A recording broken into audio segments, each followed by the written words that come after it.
Financial সেক্টরে যারা বড় ধরনের সংকট তৈরি করেছে, দুর্নাম করছে রাষ্ট্রের, তাদের প্রত্যেকের সঙ্গে বিএনপি, আওয়ামী লীগ এবং জামাতের সঙ্গে সম্পর্ক ভালো। এটা রিজনটা কি? প্রথম জিনিস হচ্ছে ব্যবসায়িকের কোনো ধর্ম নাই।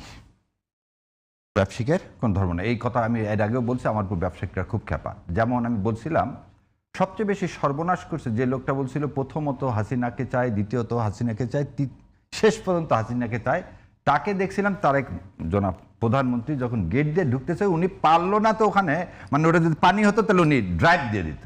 উনি সবাই হুড়মুড় করে দিয়ে তার হাত ধরার জন্য প্রতিযোগিতা, হামিম গ্রুপের মালিক।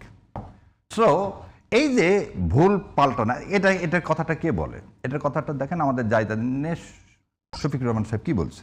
কে আমাদের দেশে কোনো মিডিয়া, এই যে আমরা অনেক সময় বলি না মিডিয়া উইজনের বোর্ড কেন করা উচিত, প্রতিটা মিডিয়ার পিছনেই কোনো না কোনো গ্রুপ আছে ভাই। বড় গ্রুপ ছাড়া আমাদের দেশের মিডিয়ার চলা অসম্ভব, আমি যত কথাই বলি। এখন হামিম গ্রুপের টিভি চ্যানেলের নাম কি? চ্যানেল 24। অ্যান্ড চ্যানেল 24 রে আমি যে হামিম গ্রুপকে বাস দিচ্ছি, সে আর পরের দিন ডাকবে? জীবনেও ডাকবে না, ডাকেনি। যেদিনই যে আমি এই কথা বলছি তারপর থেকে আজ পর্যন্ত আর ডাকেনি। কি বলছে আমি পরে দেখেন, আবার মেঘনার কথা বলছে যে মেঘনার প্রথম কাজ হচ্ছে দুবাইতে তার অফিস আছে, সে আন্ডার ইনভয়েসিং করে, ওভার ইনভয়েসিং করে, এবং তার জন্য যে সরকার আসবে তাকে যা যা দেওয়া দরকার তাই দিবে। এই কথা বলছি যেদিন আমি 71 টিভি, তারপর থেকে 71 আমাকে ডাকে না। তার মানে কি? এই বিজনেস একটা উদাহরণ দিয়ে দিলাম আপনাকে যে বাংলাদেশে আমরা আমাদের বিরুদ্ধে সমালোচনা করলে আমি বলতেছি আমাদের দেশে বিজনেসম্যানরা কেন, আমাদের দেশে বিজনেসম্যান হাতে গোনা ভাই। আবার একটা জিনিস বুঝেন, আমাদের দেশের যে বড় বড় গ্রুপ তা কিন্তু হাতে গোনা। আজ পর্যন্ত গত 55 বছরে আপনি বিজনেসকে এক জায়গায় নিয়ে আসতে পারেননি। কিসে নিয়ে আসতে পারেননি? অ্যাকাউন্টেবিলিটিতে নিয়ে আসতে পারেননি। আপনার এখানে গ্রুপ কয়টা? হাতে গুনে বলে দিতে পারেন। 20 কোটি লোকে 20টা বড় গ্রুপ নেই। আপনি যা যা আছে সব গার্মেন্টসের গ্রুপ, 5টা গার্মেন্টস মিলে বলে গ্রুপ হয়। আর গ্রুপ অফ বিজনেস মানে ডিফারেন্ট টাইপ অফ বিজনেস থাকতে হবে। আপনি আমাকে দেখেন সিটি, মেঘনা, এই 2টা গ্রুপ বাংলাদেশে তেল, চিনি সব কিছুর 90% যোগান দেয়। আপনার সরকারের কি প্রতিষ্ঠান আছে? সরকারের কি আছে?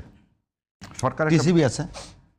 বললাম সে টিসিবি সহ সয়াবিন তেল কেনে এদের কাছ থেকে।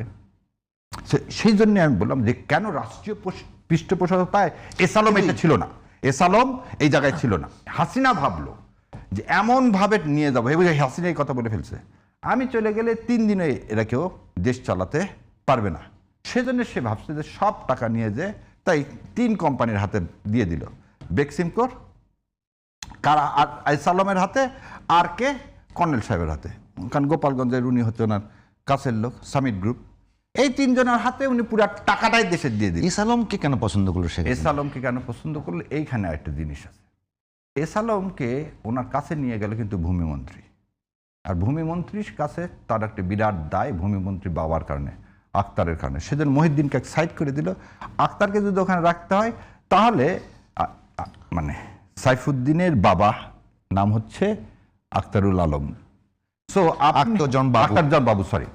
সো আক্তারজন বাবুর ছেলেকে যখন এখানে নিয়ে আসলো, তখন সে এসালমকে একটা জিনিস দিল, যে এসালম বললো যে আমি এটা পারি। এবং এখানে একটা জিনিস বলে দিই, কিভাবে এই 6টা ইসলামী ব্যাংক দখল হয়েছে সেটা বোধ আমরা সবাই জানি না, এটা জানি, এটা সবাই জানি, এবং রাতারাতি কিভাবে দখল হয়েছে। এবং একটা জিনিস আমাকে বলেন, গত 18 মাস, কিন্তু একটা অভিযোগও তো আছে যে এসালম ইসলামী ব্যাংক থেকে শুরু করে ইতিপূর্বে জামাত ইসলামের আদর্শিকভাবে যেগুলো প্রতিষ্ঠান ছিল সবগুলোর সঙ্গে ইসলামের সম্পৃক্ততা ছিল।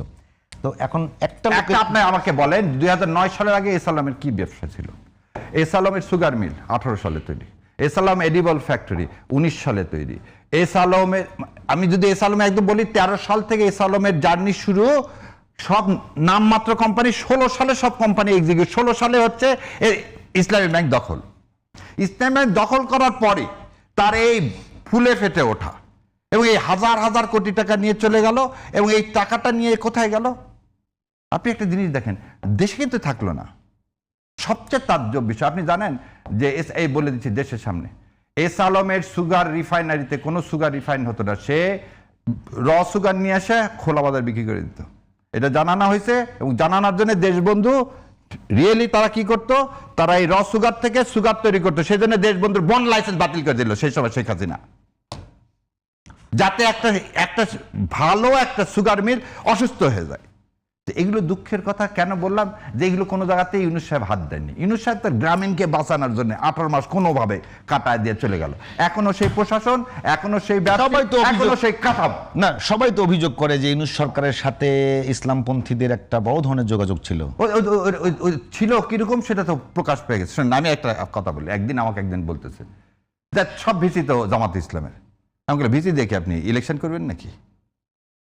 ইউনিভার্সিটি ভিসি দিয়ে কি ইলেকশন করবে? উপদেষ্টাদের মধ্যে জামাতপন্থী লোক ছিল না? একটা যদি থেকে থাকে তাহলে শোনেন, সবসময় নাম আসছে কার? ফাজুল করিমের নাম আসে। ফাজুল করিম সাহেবের নাম আসছে না, বলে দিচ্ছি। ফাজুল, রেজওয়ানা আর হচ্ছে শুভ্র, জামাতপন্থী। এটাই তো নাম আমি সবসময় শুনে আসছি। সে রেজওয়ানাই বললো যে ক্ষমতায় যেতে দেওয়া হয়নি।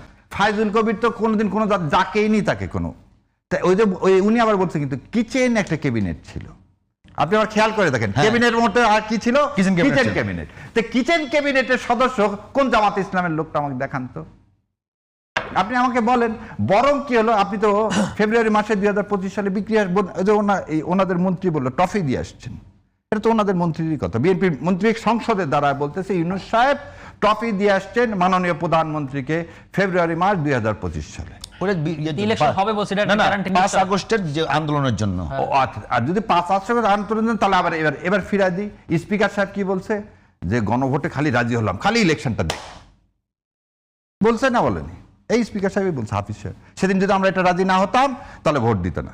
তার মানে হচ্ছে they did not own this. কেন করে না? কারণ যাকে ওই যে দস্তখত দিয়ে আসছেন, যেটা করলে তো আর এই দেশে ইন্ডিয়ার আধিপত্যবাদ চলবে না।